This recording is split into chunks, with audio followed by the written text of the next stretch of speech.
My candidates, in this video we are going to be looking on quinary subtraction, subtracting base 5.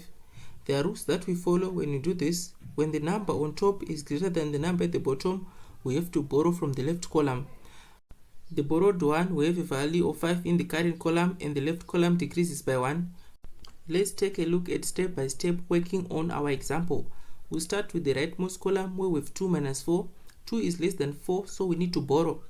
We'll borrow from the left column and we add 5 on the current column.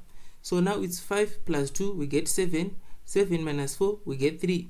Moving on to the next column, 3 minus 3 is 0. We write our 0. And we move to the next column, 3 minus 1, we get 2. And we write our 2. So our answer, we get 203 base 5. Take note that each borrow in base 5 adds 5 to the current position.